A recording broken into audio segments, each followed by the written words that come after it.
me buscou. A tua graça infinita limpou o meu coração. Mereces tudo que eu possa te dar, mereces o meu louvor. Te agradeço, ó Pai, te agradeço, ó Pai, por teu grande amor que me alcançou.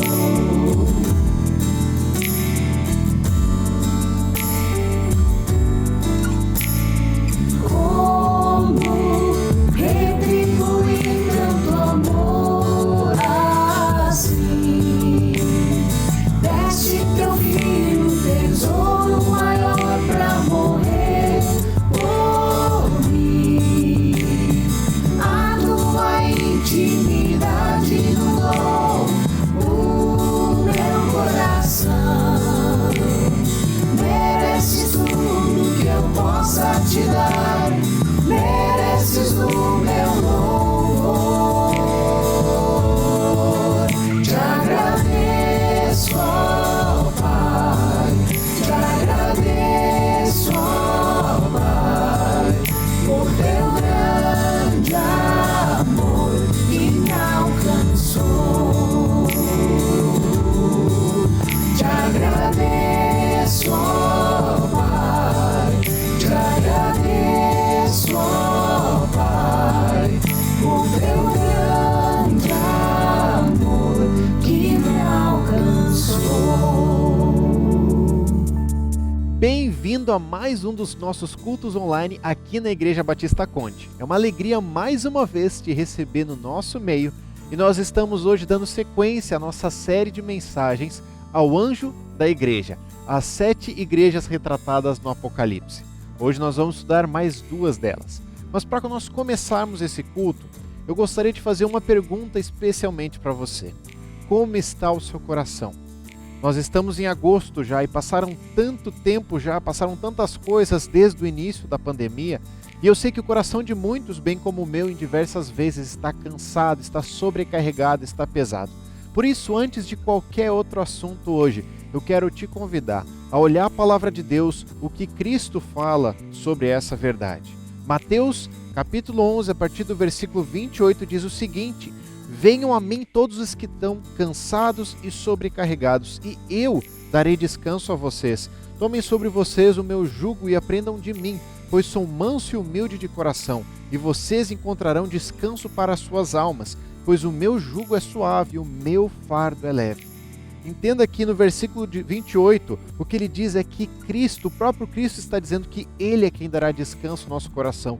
Nós podemos buscar em vários outros lugares, várias outras circunstâncias, nas circunstâncias financeiras, nas de conforto, no que for, mas só Cristo dá o real consolo para o nosso coração.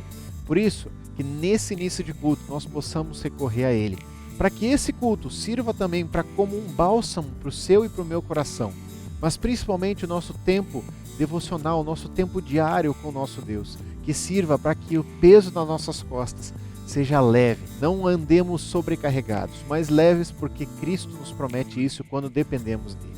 Abaixa sua cabeça então aonde você está e eu queria começar esse culto orando junto com você. Obrigado, Deus, pela tua graça tremenda. Obrigado porque através da oração nós podemos nos achegar ao Deus de todo o universo que sabe exatamente cada uma das circunstâncias que nós passamos, porque se fez carne através de Jesus e habitou entre nós e principalmente passou pelas mesmas dificuldades que nós passamos. Por isso, quando nós entregamos nossa vida a Ti, nós podemos ter esse fardo leve, não precisamos caminhar sobrecarregados. Eu quero te clamar, Pai, a cada um que tem participado deste culto, que o Senhor realmente possa estar tranquilizando o coração deles em Cristo, que eles possam estar entregando o seu coração a Ti, realmente leves para tudo que vem pela frente. Não importa quanto tempo vai perdurar talvez essas dificuldades externas, que o nosso coração possa depender de Cristo e não das circunstâncias para estar bem. É esse que eu quero te entregar, é esse culto que eu quero prestar a Ti junto com meus irmãos e te entregar. Em nome de Jesus que eu oro. Amém, Deus. Acompanhe agora então os nossos avisos da semana, logo depois do nosso tempo de louvor também. Muito tem se falado do novo normal logo depois do período da pandemia. E ele envolve muitas questões da internet. A verdade é que hoje, tudo que nós estamos fazendo como igreja está nas nossas redes sociais. Por isso, se você ainda não nos segue, se você ainda não compartilha conosco das redes sociais, faça isso agora. Separe um tempinho. No nosso YouTube também, se você ainda não é inscrito no canal, por favor, se inscreva para tanto você adquirir mais desses vídeos que nós estamos fazendo a cada semana, mas também por conta da nossa necessidade cada vez mais, depois do tempo em que a gente pudesse encontrar aqui na igreja, nós seguiremos também alimentando ali com vídeos, com os cultos. Então, desde já, se inscreva, curta, compartilhe com seus amigos para que a palavra de Deus também chegue ao seu redor. Um aviso agora para todas as pessoas que participam da nossa igreja. No último mês, nós tivemos um dia de oração muito especial, tanto para nós relembrarmos nosso tempo com Deus, mas à noite para nós orarmos juntos. Por isso, anote já na sua agenda. No dia 19 deste mês, nós teremos mais um dos nossos encontros de oração, um dia separado para esse tema. Neste dia, nós elencaremos vários temas para que nós possamos orar, tanto você com a sua família, quanto individualmente.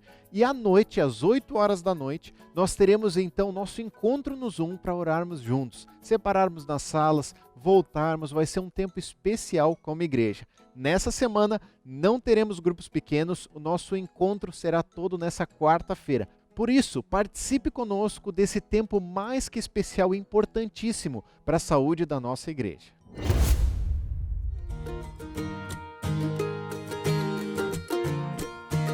O Ministério de Conde Missões está entrando em contato com alguns dos nossos seminaristas. Para conversar um pouquinho conosco hoje, eu chamei a Maria Pide, que está no Seminário Teológico de Gramado. Maria, tudo bem contigo? A primeira pergunta que eu quero fazer para você é: o que te levou a ir para o seminário? O que te despertou a estar dedicando a sua vida para Deus? Eu sempre fui muito questionadora, sempre quis entender como as coisas funcionam e por que as coisas são do jeito que elas são. E nos últimos anos Deus tem me mostrado que eu tenho muita vontade de aprender mais sobre a Bíblia e não ficar só no conhecimento superficial, rasinho, sabe, mas ir a fundo mesmo. Então, no fim do ano passado, Deus me deu essa oportunidade de estar indo pro seminário para aprender a fazer essas coisas, ler a Bíblia, interpretar a Bíblia, aplicar os seus ensinamentos no dia a dia, para aprender a usar isso para servi-lo de um modo bem melhor e mais profundo. Legal. Minha segunda pergunta para você é: o que o seminário, o que as atividades que você tem feito tem mudado na sua vida? Ver a ação de Deus na Bíblia e na história tem me mostrado que a história do povo de Deus continua, e ver como tudo se conecta me mostra que eu também faço parte dessa história e que essa história continua comigo e com cada um de nós. Então isso tem me mostrado que eu tenho um papel mais importante do que eu esperava, e se eu permitir, Deus vai me usar de um jeito muito importante. Então tudo isso me levou a orar mais e ficar mais conectada com Ele, para poder ficar atenta às oportunidades que Deus vai me dar para me usar no reino dele. E a nossa última pergunta para você é: o que nós, como Igreja Batista Conde, podemos fazer por você? A igreja pode me ajudar com muita oração, com certeza. O segundo semestre está começando aí. E tá estudando lá junto com a galera 24 horas por dia é muito diferente de estar estudando sozinha em casa. Então o desânimo bate muito seguido.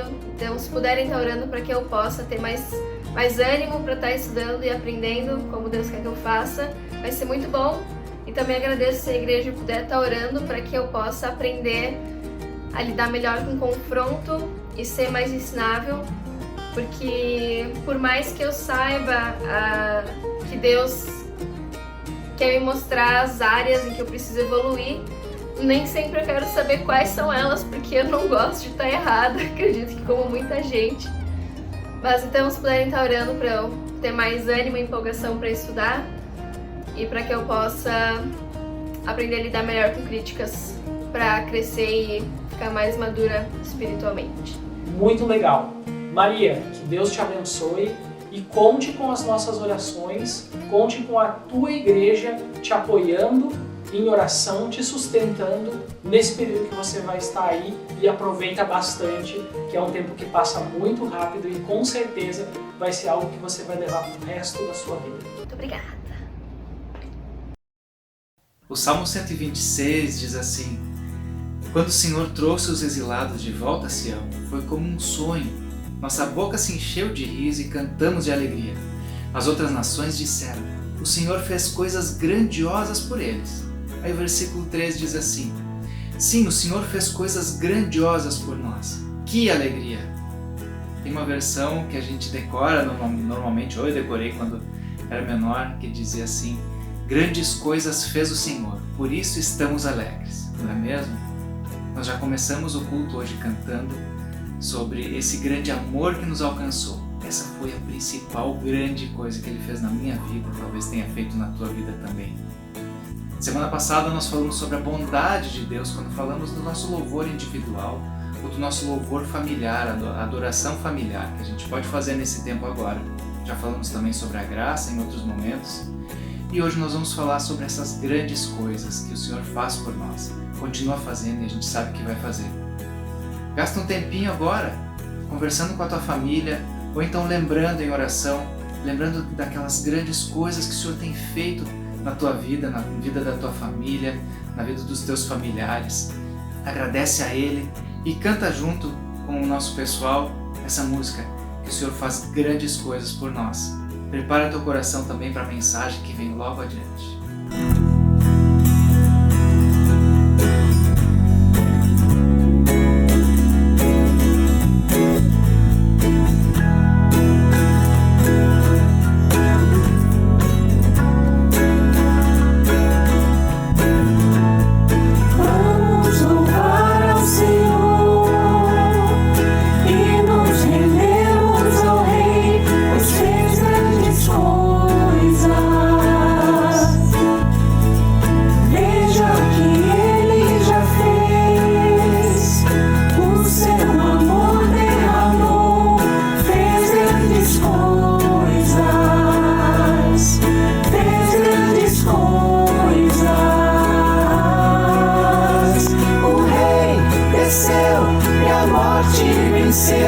Rompeu cadeias e nos libertou, ó Deus, faz grandes coisas. Alegres cantemos ao nosso Senhor, exalto o nome do meu Salvador. Meu Deus, faz grandes coisas.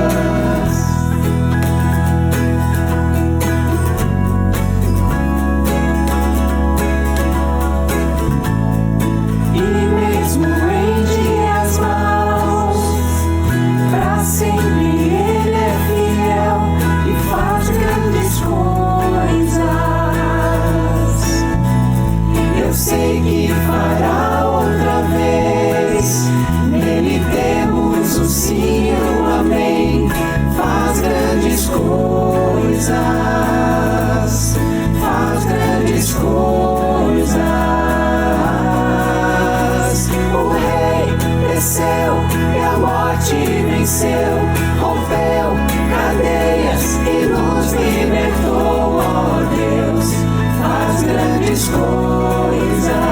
Alegres cantemos ao nosso Senhor, exalto o nome do meu Salvador. Meu Deus, faz grandes coisas.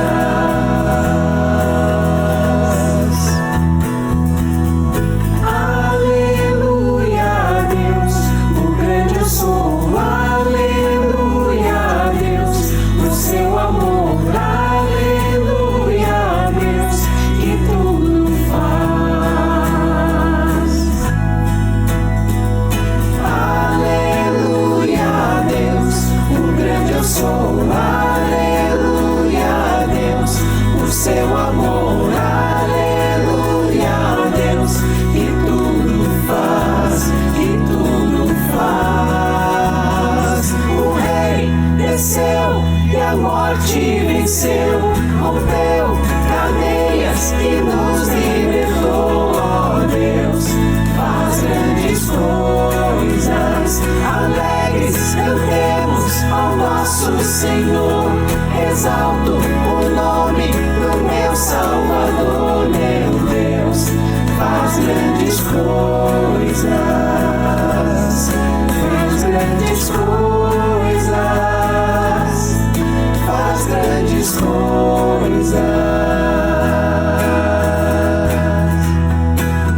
bem, estamos dando sequência à nossa série de mensagens ao anjo da igreja, às 7 igrejas de Apocalipse.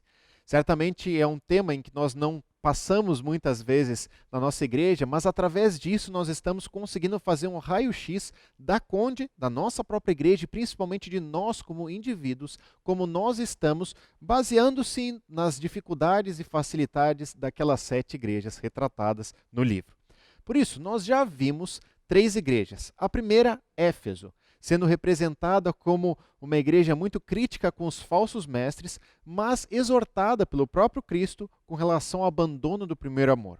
Nós também vimos na semana passada as igrejas de Esmirna e Filadélfia, onde o Johnny retratou sobre o anseio delas de procurar servir a Cristo e como elas foram tremendamente elogiadas pelo próprio Cristo na sua busca por excelência, mesmo em meio à perseguição e dificuldade. Hoje nós falaremos sobre 2 outras igrejas, a igreja de Pérgamo e a igreja de Tiatira. Para isso, deixa eu fazer um convite rápido para você. Pegue um caderno, pegue uma caneta e você anote, então, através disso, todos os comentários que a gente vai compartilhando para que isso esteja realmente registrado na sua mente. Eu sei como é difícil, através de uma tela, nós prestarmos atenção em todos os tópicos. Eu espero não atrapalhar o que Deus possa estar fazendo ao seu coração, mas me ajude, então, para que seja o mais claro possível para cada um de nós. Pensando nisso, deixa eu começar com uma história bem rápida. Anos atrás, minha infância, pré-adolescência, eu lembro de várias vezes onde eu estava vendo meu desenho na televisão, eu estava jogando videogame, eu estava fazendo algo que eu gostava muito e de repente a minha mãe batia na porta 3 vezes e dizia: Sami, eu preciso que você arrume o seu quarto. Passava um tempinho e mais uma vez eu continuava jogando e ela falava: Sami, a última vez que eu vou te pedir, arrume o seu quarto. Nesse momento eu parava, porque eu sabia que a repreensão chegaria, e eu começava a arrumar. Mas, obviamente, como eu estava com pressa, eu queria logo voltar para o desenho, para o filme, para o jogo, para o que eu estava fazendo. Minha forma de arrumar era pegar todas as coisas que estavam no chão e colocar dentro do armário, colocar dentro das gavetas, colocar para baixo da cama. Aparentemente, o quarto estava limpo, estava em ordem. Nem o pano que eu passava em cima, era só a mão dos móveis para tirar um pouco da poeira. Minha mãe chegava no quarto e dizia: puxa, pelo menos o básico ele arrumou. Mas ela sabia que, no fundo, se ela abrisse cada uma das gavetas, ia jorrar as roupas e os brinquedos e as coisas que não estavam arrumadas. Hoje, o nosso tema é mais ou menos sobre isso. Muitas vezes, como igreja ou como cristãos, nós podemos ser essa parte bonita, essa fachada bonita, onde nós arrumamos tudo que as outras pessoas veem. Mas no interior, nós sabemos as bagunças. E, principalmente, Cristo sabe a bagunça que existe ali de fato. Por isso, deixa eu relembrar um pouquinho do que nós estamos fazendo na nossa série. Primeiro, nós vimos em Apocalipse 1 a introdução do que o próprio Cristo, através de João, revelou para que essas igrejas, e para que principalmente todas as igrejas, todos os cristãos de todas as eras um dia lessem sobre as coisas que ainda irão acontecer e as coisas que já eram naquele momento, como a história dessas igrejas.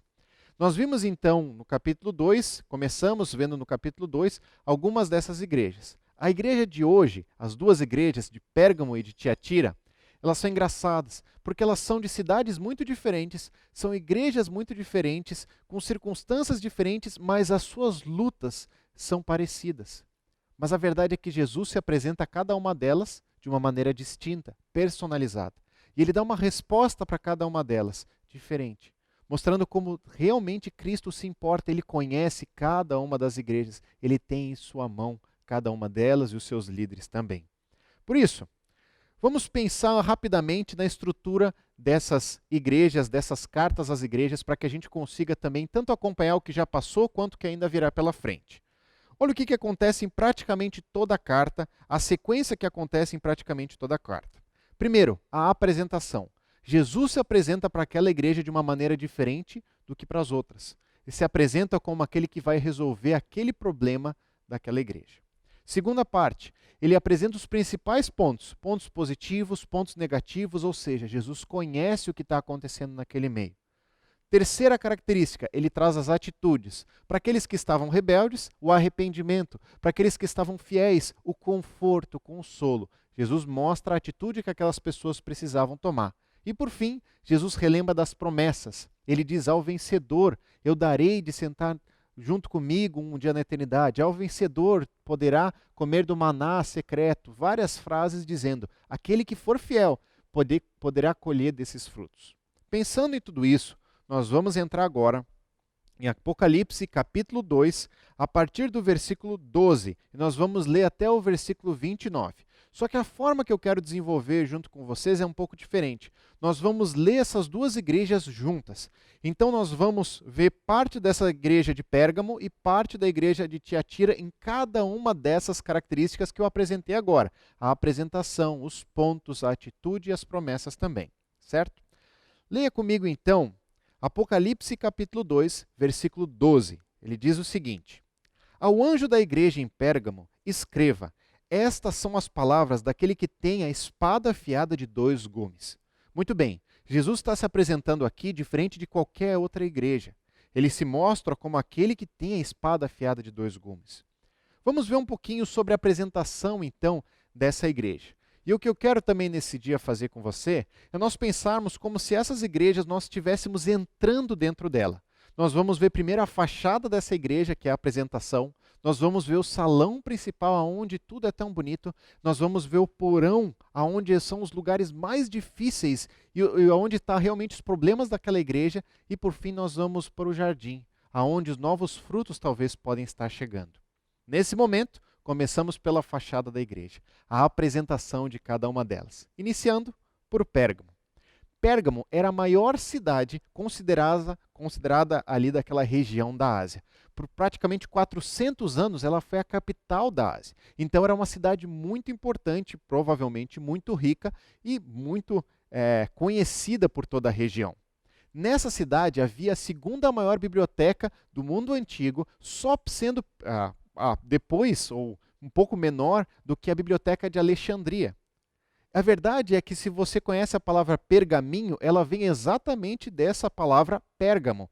Porque enquanto outras cidades usavam o papiro, um outro tipo de papel, Pérgamo, para que se tornasse uma grande biblioteca, constituiu um novo papel chamado pergaminho, para que eles também fossem conhecidos pela sua vasta livraria, vasta biblioteca.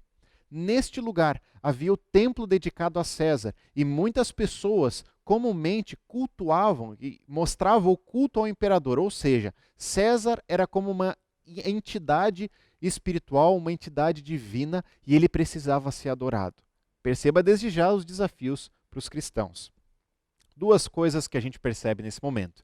O primeiro, o que a espada significa? A espada de 2 gumes, a espada que corta dos 2 lados, ela era o símbolo do procônsul romano, ou seja, do imperador.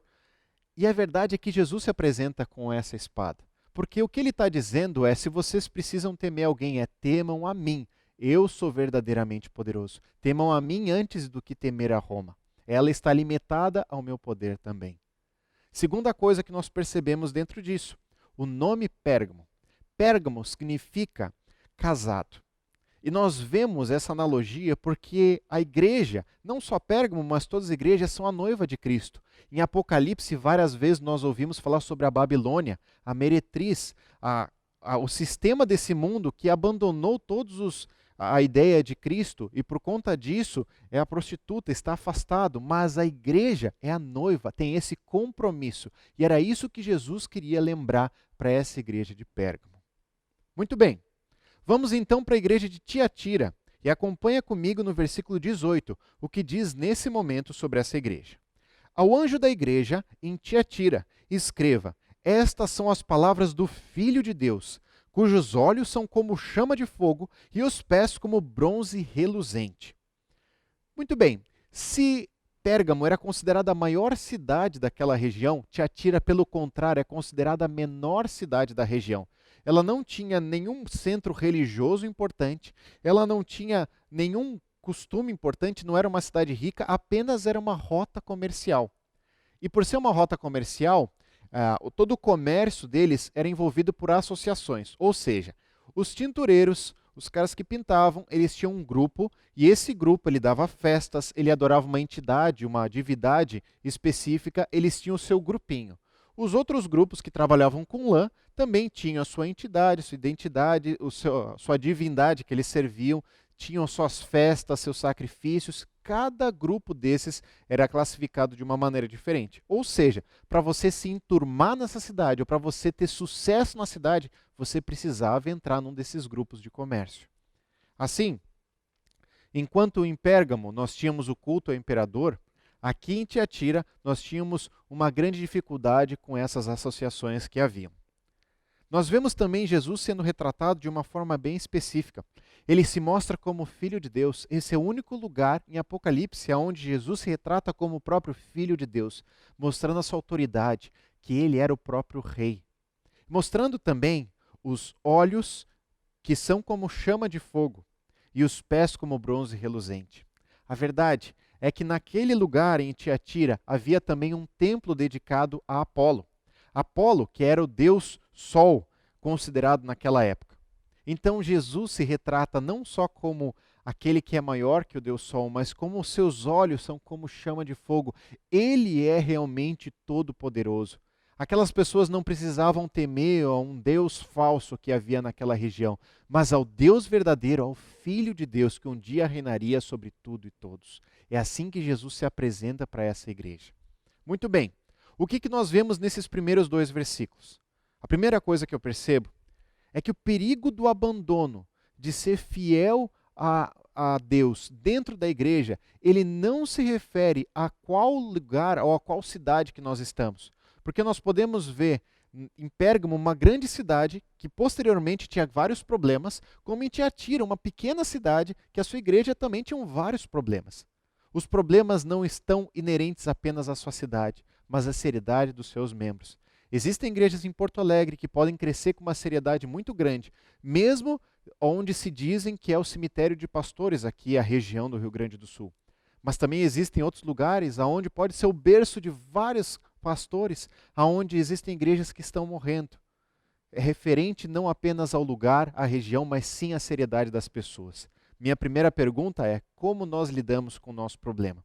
Como eu falei antes, hoje nós vamos entrar dentro dessas igrejas, pela fachada, o salão principal até o porão. Como nós lidamos com o porão das nossas vidas e o porão da nossa igreja? As partes onde a gente não gostaria que os outros soubessem, mas que nós precisamos lidar. Muito bem. Seguimos então para os próximos versículos, a partir do versículo 13, onde nós vemos mais uma vez a igreja de Pérgamo, agora mostrando seus pontos positivos, ou o próprio Cristo mostrando seus pontos positivos. É como se nós entrássemos no salão principal da igreja, aquela parte onde é a mais bonita, onde toda igreja quer mostrar para os outros, é onde é o seu cartão de visita. Se pela fachada nós vemos um pouco da sua história, dentro, no ambiente principal, nós vemos o melhor que ela pode oferecer. Olha o que diz então o versículo 13. Sei onde você vive, onde está o trono de Satanás. Contudo, você permanece fiel ao meu nome e não renunciou à sua fé em mim, nem mesmo quando Antipas, minha fiel testemunha, for morto nesta cidade onde Satanás habita. Muito bem, vamos entender um pouco desse texto.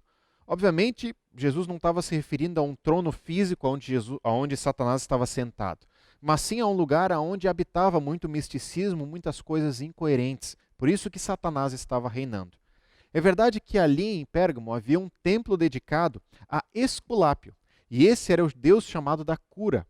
Esse deus da cura, o símbolo dele eram 2 serpentes enroladas. Você pode já ter visto esse símbolo, porque ele é o símbolo da atual medicina.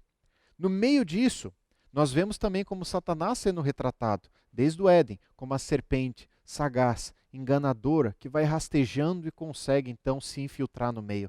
Era assim que Cristo percebia aquela igreja. Coisas pequenas que estavam sendo infiltradas dentro da igreja, mas causando grandes conflitos. Nós vemos também um homem chamado Antipas.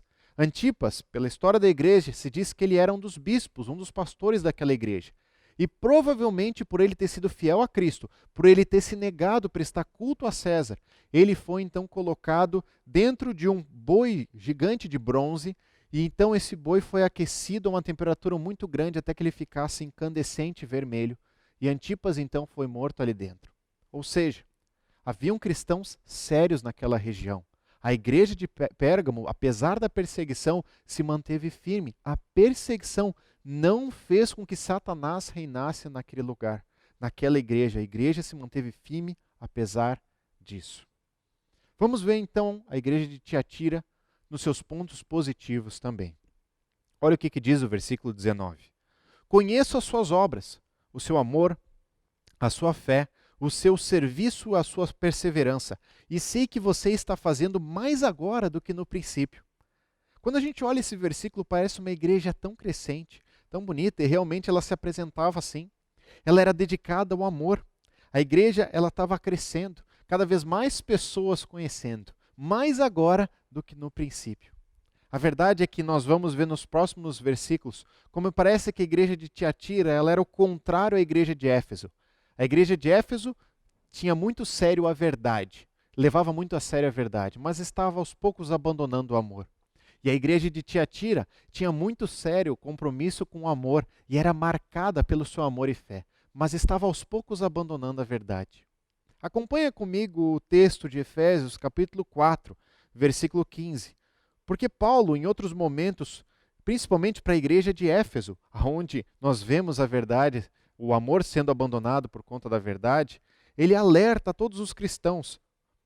No versículo 15 ele diz assim: antes, seguindo a verdade em amor, cresçamos em tudo naquele que é a cabeça, Cristo. Ou seja, o crescimento real, saudável de uma igreja, ele é através da verdade, de eliminar falsos ensinos, falsos mestres, mas ele é em amor. E ele precisa ser recheado pelo amor. Quando nós temos apenas o amor, mas não temos a verdade, nós estamos então enganando as pessoas, criando um falso evangelho. Quando nós temos apenas a verdade, mas nós não temos o amor, nós estamos trazendo mais dureza do que o próprio Cristo trouxe para a sua igreja. E é por isso que esse equilíbrio ele é importante, da verdade em amor. E nós vemos a igreja de Tiatira sendo considerada uma igreja amorosa, crescente. O que me faz pensar que nem todo crescimento pode ser saudável. Porque nesse momento essa igreja está crescendo. Mas muito logo nós vamos ver as grandes dificuldades e severas dificuldades que estavam acontecendo em Tiatira. Porque a menor das cidades, essa talvez menor das igrejas, tem a maior carta escrita pelo próprio Cristo em Apocalipse. O que eu quero diferenciar? Inchaço e crescimento. Crescimento é um crescimento natural que se dá em todo o organismo e ele vai se desenvolvendo em todas as partes, etapas saudáveis. Inchaço é quando existe um problema ali, não é natural. E o inchaço ele vai crescendo, mas não é um crescimento onde está trazendo saúde para o corpo, mas sim uma doença, alguma complicação. Nós podemos ter igrejas inchadas, igrejas grandes, cheias de grandes conflitos e problemas sem pessoas que realmente amam a Cristo. Eu realmente prefiro que nós cada vez mais ansiemos e busquemos ter uma igreja crescente da maneira certa, mesmo que demore mais tempo para que cresça, mas que cresça da maneira correta, limpando o porão, limpando os nossos corações, caminhando para mais perto de Cristo. Nós somos chamados a crescer como igreja, onde pessoas que não conhecem a Cristo possam se aproximar. E deixa eu ser bem sincero nesse momento. O que nós mais vemos de crescimento de igreja geralmente hoje são pessoas de uma igreja indo para outra, porque a outra tem um louvor mais legal, tem um culto mais legal, uma mensagem mais legal. Saiba que isso é prejudicial para o reino de Deus. Porque apesar de haverem algumas situações específicas que são importantes, essas manutenções, no geral, Deus te colocou numa igreja onde Ele quer que você seja instrumento dEle, onde Ele quer que você seja usado, você cresça. E muitas vezes as pessoas saem da sua igreja quando estão descontentes com alguma circunstância ali que poderia ser resolvida com sinceridade, com amor, com um tratamento sincero. Por isso, o meu anseio é que a nossa igreja Conde, ela não enche, ela não cresça simplesmente porque outras pessoas estão entrando. Nós vamos sempre receber da melhor maneira possível, mas nós queremos ter uma igreja saudável, que cresça porque as pessoas estão conhecendo a Cristo, estão sendo batizadas, estão conhecendo essa verdade que um dia nos libertou. Assim, a pergunta que fica é: a sala sempre é a parte mais bonita? É sempre o que você, quando visita uma igreja, você conhece e diz: nossa, essa igreja é a melhor igreja do mundo. Calma. Porque a sala é o lugar mais bonito de uma casa, o salão é o lugar mais bonito de uma igreja. Qual tem sido, talvez, o seu crivo para avaliar as igrejas? Qual tem sido a nossa luta, talvez, como igreja? A verdade ou o amor? Nós temos realmente ansiado ser verdadeiros com a palavra de Deus, com falsos ensinos? Temos aberto mão do amor? Temos sido mais amorosos? Pessoalmente, eu sinto como é um desafio ambas as coisas. Na Conde, em vários momentos, eu lembro situações onde eu mesmo me senti confrontado com muitas verdades, muita verdade clara, e foi pesado e difícil. Eu tive que chegar diante de Deus para perdoar a situação e para estar tranquilo. Em outros momentos, eu fui afagado por muito amor, mas não corrigido. E quando chegou às circunstâncias difíceis, já era tarde demais. Por isso, que nós possamos caminhar nesse equilíbrio, difícil como igreja, mas que você não desista de junto conosco aprendermos a crescer na verdade em amor, para o crescimento da igreja de Cristo. O texto continua então, nós vemos a partir do versículo 14. Olha o que diz da igreja de Pérgamo. No entanto, eu tenho contra você algumas coisas. Você tem aí pessoas que se apegam aos ensinos de Balaão, que ensinou Balaque a armar ciladas contra os israelitas, induzindo-os a comer alimentos sacrificados a ídolos e a praticar imoralidade sexual. De igual modo, você tem também os que se apegam aos ensinos dos nicolaítas. Muito bem, nós vimos antes os pontos positivos da igreja. Agora nós estamos vendo os pontos negativos. Se antes nós estávamos vendo o salão principal da igreja, bonito, adornado, perfeito, agora nós estamos entrando no porão. Talvez você e eu não conheçamos todas as dificuldades de uma igreja, nem mesmo da Conde, talvez nós saibamos todas as lutas e a parte podre realmente que existe ao nosso redor ou dentro do que nós estamos vivendo. Mas Cristo conhece. E Cristo não veio para habitar em sua igreja apenas no salão principal, mas no mais fundo do porão. Não veio para o nosso coração apenas para um evangelho de fachada, mas para o mais fundo porão da nossa alma, aonde realmente as lutas acontecem. É isso que Cristo veio fazer. E nesse momento havia um problema. Se a perseguição não fez com que Pérgamo abandonasse a fé, a sedução fez. Essa é a estratégia de Satanás. Ali é onde ele arma a sua estratégia. Por dentro, de uma maneira sutil, rastejando, enganando a várias pessoas. O exemplo que o próprio Cristo usa é de Balaque e de Balaão.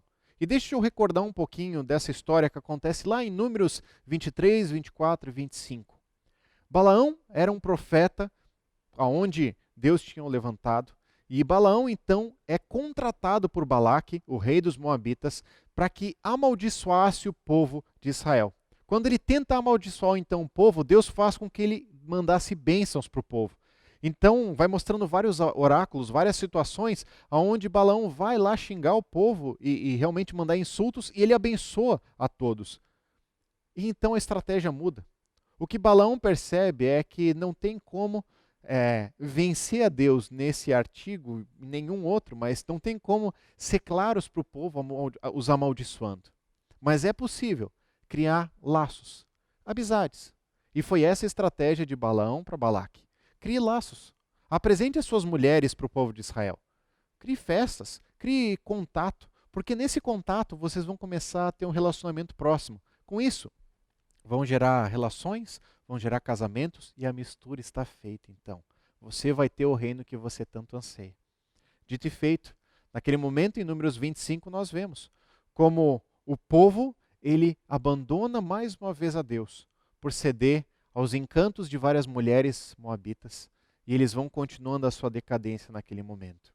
É isso o que estava acontecendo na igreja de Pérgamo. Porque os nicolaítas, eles tinham exatamente o mesmo ensino. Eles ensinavam sobre comer alimentos sacrificados, sobre a imoralidade sexual. Eles estavam abrindo pequenas brechas. É como se dentro da igreja o que era tão severo e tão claro antes, agora fosse aos poucos relativizado e aos poucos aberto às possibilidades.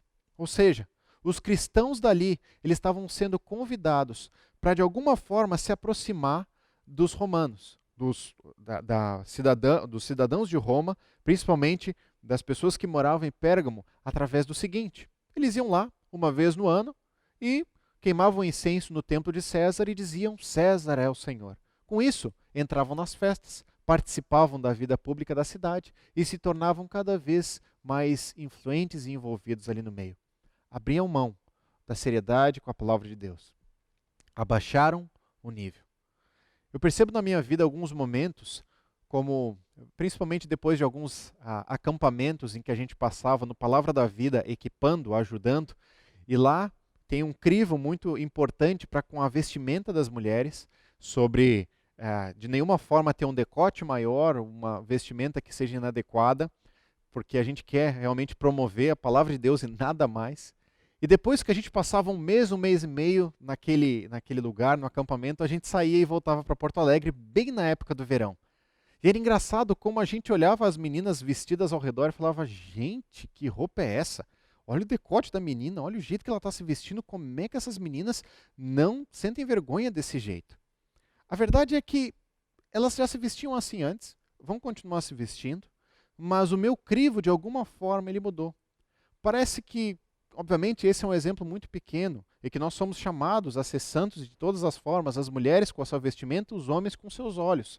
Mas o que eu estou dizendo é que, muitas vezes, como cristãos, nós vamos abaixando o nosso crivo, abaixando a nossa guarda e dizendo, se era até ali que eu precisava, eu posso ir um pouco menos, eu me dou uma apreensão um pouco maior. Era isso que estava acontecendo naquela igreja. E era isso que aqueles cristãos iam começar a sofrer as consequências. Olha então a igreja de Tiatira nesse mesmo ponto. Versículo 20. No entanto, contra você tenho isso, você tolera Jezabel, aquela mulher que se diz profetiza. Com os seus ensinos, ela induz os seus servos à imoralidade sexual e a comerem alimentos sacrificados aos ídolos. Muito bem, vamos voltar mais uma vez para o Antigo Testamento, porque em outra parte, Jesus está se referindo a um personagem, Jezabel, possivelmente como um título para alguém naquele momento, mas que remetia à esposa de Acabe, o rei de Israel, em outro momento. Jezabel foi aquela que, casando com Acabe, o rei de Israel, traz Baal, traz vários dos seus deuses para junto do povo, e o profeta Elias é chamado então para realmente retirar toda aquela idolatria. Nós vemos os altares sendo feitos pelo próprio Elias e pelos seguidores de Baal. Nós vemos como Elias foi, como ele realmente se deu bem naquele momento, honrou o nome do Senhor. Pouco depois, então, Jezabel promete Elias de morte. E Elias foge, então, e ele entra num momento difícil da sua vida, porque Jezabel era uma mulher perversa. Ela queria realmente não apagar o que Deus, ou o Deus de Israel do meio deles, mas queria colocar o Deus de Sidom junto com o Deus de Israel. Colocar uma mistura, juntar algumas coisas. E era isso que estava acontecendo provavelmente com essa pessoa, que é intitulada Jezabel, nesse momento aqui na igreja de Tiatira. Era uma mulher que estava promovendo falsas doutrinas, estava sendo uma falsa profetisa, falando inverdades. Muitos dos ensinos dela passavam pelo seguinte: muito bem, se para você entrar nessa cidade, para você pertencer a essa cidade, você precisa fazer parte dos grupos de comércio, gente, por favor, entre nos grupos. Entre vocês obedecer uma regra do passado e vocês conseguirem entrar nos grupos e sustentar bem a sua família, ter o dinheiro que vocês tanto anseiam, ser conhecidos na cidade, abram mão daquelas coisas para que essas novas surjam. Há outros que dizem que os ensinos dela era que para você conhecer o pecado, para você lutar contra o pecado, você precisa conhecer muito bem o pecado. Então você precisa entrar muito dentro dessa mentira e se arraigar dentro disso para depois um dia sentir realmente essa alegria. Sabe o que acontece? Hoje na igreja nós temos pessoas assim também. Pessoas que dizem, eu vou para a festa, eu vou viver a minha vida no mundo. Não tem a parábola do filho pródigo? Um dia eu volto. E as pessoas vivem a sua vida pensando sempre na possibilidade de que um dia vai dar para voltar. Um dia qualquer coisa, se não der certo, eu retorno. Sem seriedade nenhuma com a palavra de Deus. O que nós vemos é que se até aqui o próprio Cristo estava apresentando dois grupos na igreja, o grupo dos fiéis e o grupo dos infiéis. O grupo dos que se declaram fiéis a Deus, obedecendo aos seus mandamentos, obedecendo, sendo perseverantes até o fim, e o grupo dos infiéis, dos que estavam deixando realmente essas mentiras entrarem, serem infiltradas na sua vida. Agora nós conhecemos um terceiro grupo, porque a palavra que é usada ali é: você tolera Jezabel. Havia um terceiro grupo nessa igreja, e esse terceiro grupo era dos tolerantes, que não se enquadravam nem aos fiéis plenamente e nem aos declarados infiéis plenamente. Eles estavam em cima do muro dizendo: não quero nem para um lado, nem para o outro. Eu tolero. Eu vou estar no meio dessas pessoas, mas também quero entrar no meio das outras. Pensando nisso, existe uma ilustração muito forte que eu vi alguns anos atrás. Havia um muro na eternidade, e de um lado havia Deus e os seus anjos, e do outro lado, Satanás e os seus demônios. Em cima desse muro estava uma pessoa. E essa pessoa então estava escolhendo para qual lado que ela ia decidir, ela ia pular. De um lado, ela via Deus e os anjos parados e ansiando muito que ela realmente chegasse ali. E do outro lado, via Satanás e os demônios quietos, em silêncio. Olhava para um lado, Deus e os anjos ansiando que ela fosse para aquele lado de todas as formas possíveis, chamando: vem para esse lado. Do outro lado, Satanás e os demônios em silêncio. Essa pessoa então vira para Satanás e pergunta: mas por que vocês não querem que eu vá para esse lado? Satanás diz: é muito simples, o muro é meu. E a verdade é que, como igreja, muitas vezes nós podemos nos permitir estar em cima do muro, ser tolerantes com coisas que nós não deveríamos concordar, permitir que a nossa família entre em situações ruins, sem ser o protetor ou provedor da família espiritualmente, como homens, como mulheres. Nós podemos muitas vezes tolerar amizades e dizer: esse cara fala umas bobagens e tal, mas tudo bem, ele é meu amigo. Cuidado, o muro é desse lado. Cuidado, porque tolerante também tem consequências na sua vida. Pensando nisso, a minha pergunta é: a qual desses três grupos você hoje pertence? Você tem sido fiel ao que Deus tem te chamado na sua vida? Não tem aberto mão de, mesmo que você perca dinheiro, mesmo que você perca amizades, mas ser fiel a realmente caminhar perto de Cristo? Você tem se declarado que você não quer mais caminhar perto de Cristo? Ou você tem estado no meio? Deixa eu te dizer que nós preferimos, como ministros, como pastores, muitas vezes que a pessoa se declare então que ela não quer caminhar com Cristo, para que então nós entendamos os passos que ela está dando, para que a gente possa um dia procurar ajudá-la, do que as pessoas que estão em cima do muro. Dizem que são cristãos, mas têm todas as atitudes contrárias. Dizem que são cristãos, mas não querem participar de nada do que nós fazemos. Dizem que são cristãos, mas é só uma fachada bonita. Por dentro, o porão está sujo. Querido, decida. Decida se você quer levar Cristo a sério e venha junto conosco. Decida se você não quer e se declare dessa forma então, para que um dia nós possamos orar pela sua restauração. Nosso anseio é que a monidão ela é complicada em todo esse meio. O texto então continua. Versículo 16, a igreja de Pérgamo. Portanto, arrependa-se, senão virei em breve até você e lutarei contra eles com a espada da minha boca. Mais uma vez, Jesus fala da espada, do seu poder forte. E o que ele está dizendo é: embora o juízo vai cair sobre essas pessoas que estão se declarando afastadas de Deus, ou seja, aqueles que estavam abrindo mão e estavam prestando culto ao César, e falaram: eu quero estar no meio do pessoal. Essas pessoas elas iam ter consequências severas. Mas o que Jesus está mostrando também é que a igreja que se torna tolerante, ela também vai ser disciplinada, também vai ter consequências. Nós vemos então a igreja de Tiatira, no versículo 21 até o 23, nessa mesma questão. Dei-lhe tempo para que se arrependesse de sua imoralidade sexual, mas ela não quer se arrepender. Por isso, vou fazê-la adoecer e trarei grande sofrimento aos que cometem adultério com ela, os filhos dessa mulher. Então, grande adultério com ela, desculpa.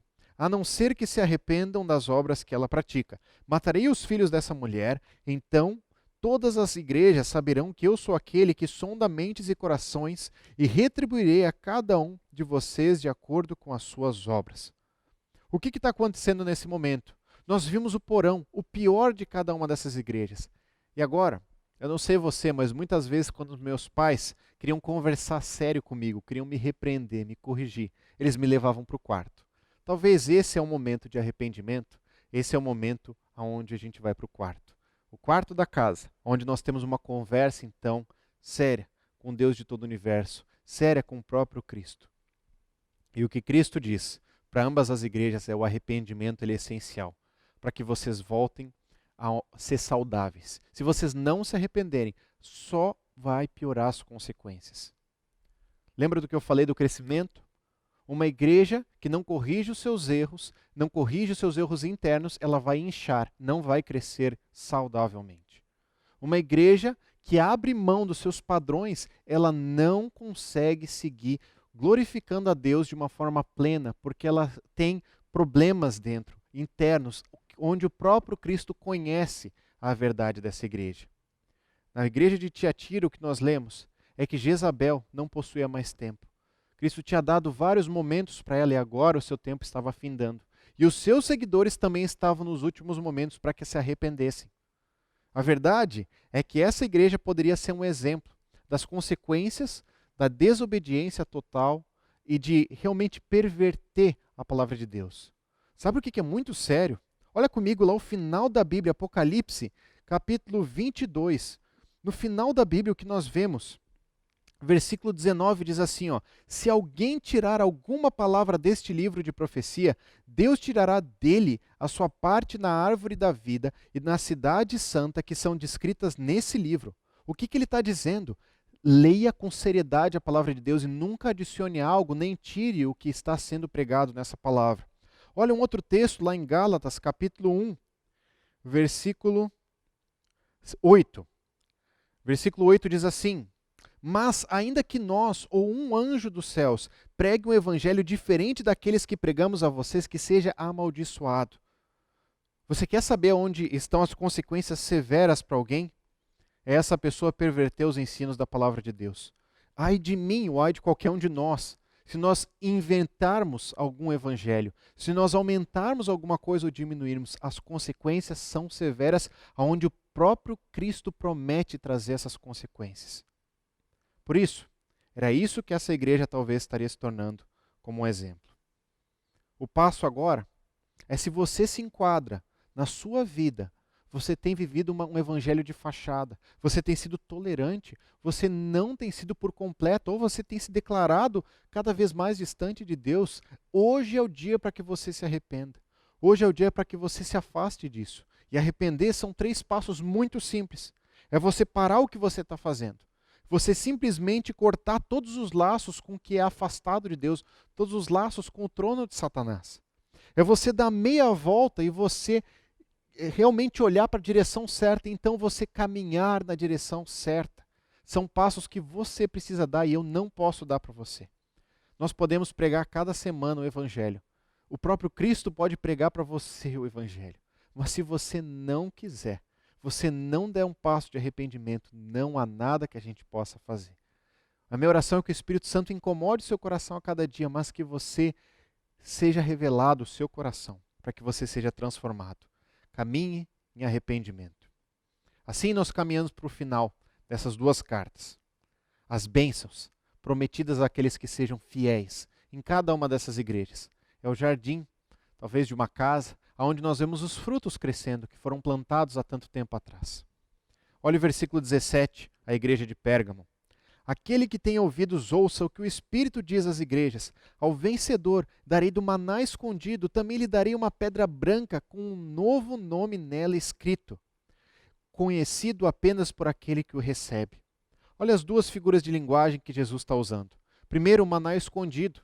Na Arca da Aliança, depois de todo o povo ter passado pelo deserto e recebido maná a cada dia como sua provisão diária, eles colocaram então o maná, uma peça do maná, um pedaço, dentro da Arca da Aliança, onde ela foi escondida ali.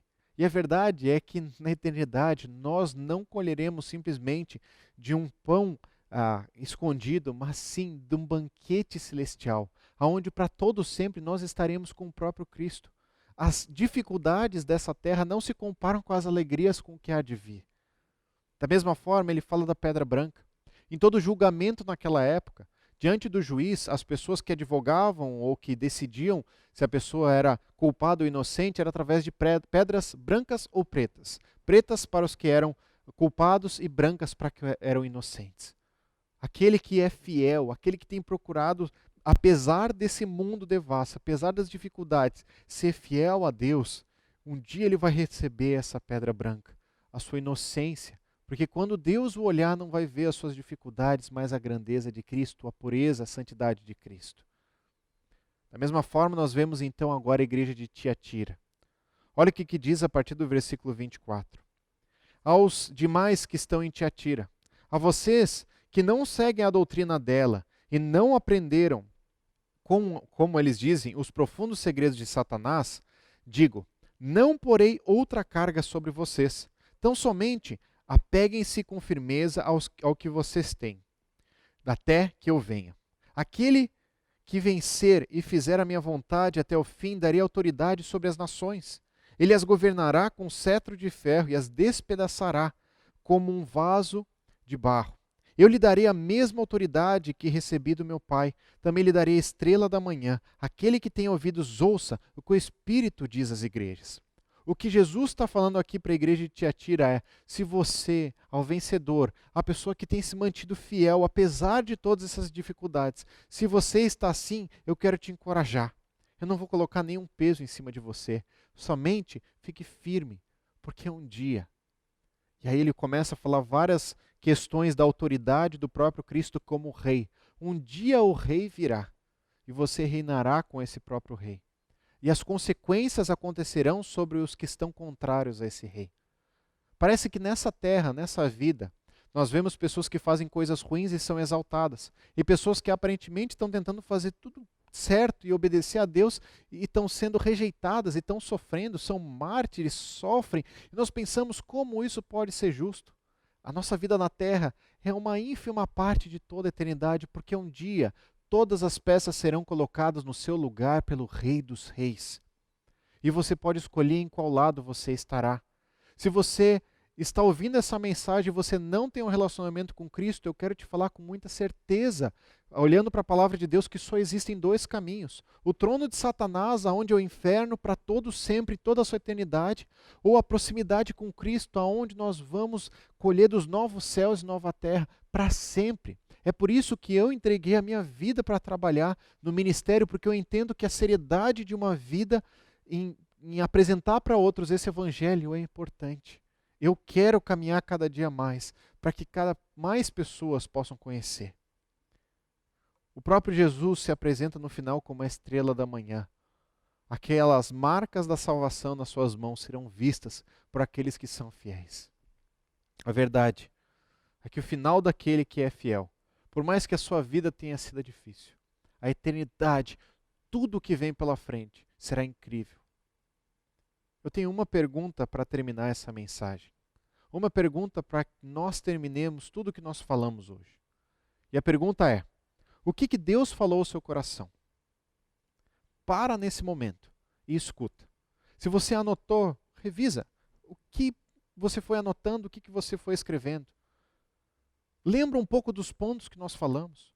O que o Espírito Santo está trazendo para o teu coração. Talvez você é uma daquelas pessoas que está cansada.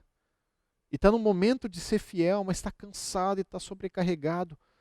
Busque a Cristo, porque Ele vai trazer o real descanso. Não viva a sua vida cristã sozinho. Por isso nós somos igreja. Mesmo onde nós não podemos nos encontrar fisicamente aqui, nós podemos ter contato uns com os outros a cada dia, a cada semana, através dos grupos, através dos discipulados, através das conversas. Procure ajuda, mas não desista. Caminhe junto com a gente. Talvez você se enquadre nesse grupo dos tolerantes. E é o grupo mais perigoso, porque é onde ele mostra para os outros que não tem um problema nenhum, mas o seu coração está completamente corrompido.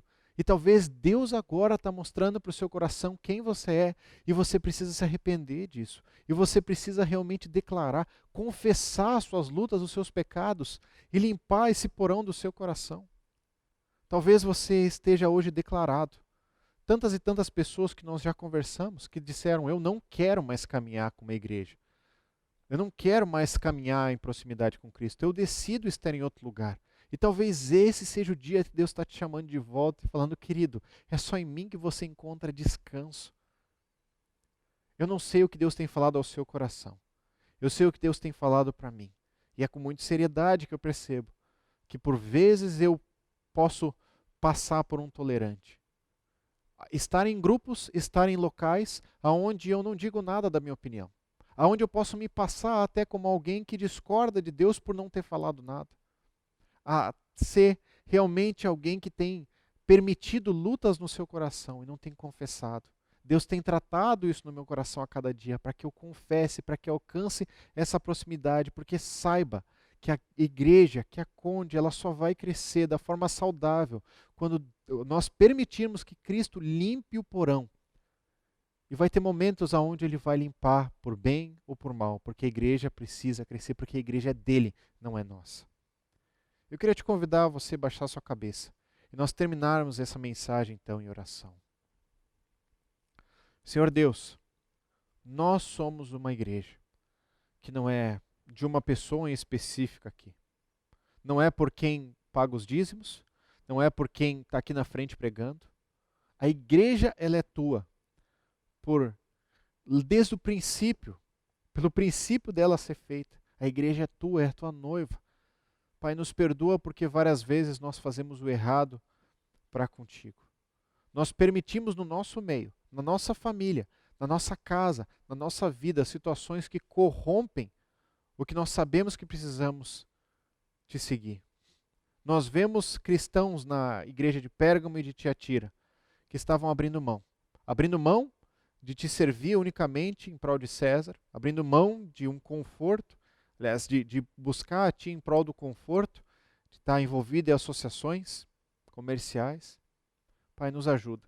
Mesmo que a gente venha a perder dinheiro, mesmo que a gente venha a perder a popularidade dentro desse mundo, mesmo que nós não sejamos as pessoas mais valorizadas por esse mundo, nos ajuda a espalhar o teu amor, espalhar a tua luz, a tua verdade. Nos ajuda, Deus, a começar pelo nosso coração, deixar essa luz entrar. Porque se nós temos receio do nosso porão, que nós lembremos que Cristo um dia, com o seu sangue na cruz, limpou o mais profundo do nosso porão. Não tem nada que nós precisemos esconder. Que nós possamos realmente caminhar perto de ti. Pai, a minha oração é que os pecados ocultos e escondidos, as lutas ocultas e escondidas desta igreja, sejam reveladas e desvendadas, a começar por mim. Se existe algo dentro do meu coração que talvez eu ainda não confessei, que precisa ser escancarado, por favor, Pai, a começar por mim. Com muita seriedade eu quero colocar isso diante de ti, porque a igreja é tua. É isso que eu quero te clamar, Pai, que o Senhor seja honrado no meio de tudo isso. Que nós não simplesmente arrumemos nosso quarto, colocando as coisas para dentro das gavetas, mas que nós arrumemos o nosso quarto, o nosso coração, deixando que Cristo brilhe em todos os cômodos. Esse é o desejo do meu coração, Pai, em nome de Jesus que eu oro. Amém, Deus. Que você seja abençoado com essa mensagem, que você possa realmente frutificar através dessas palavras e entender o que Deus tem falado ao seu coração. Até a próxima semana. Deus te abençoe.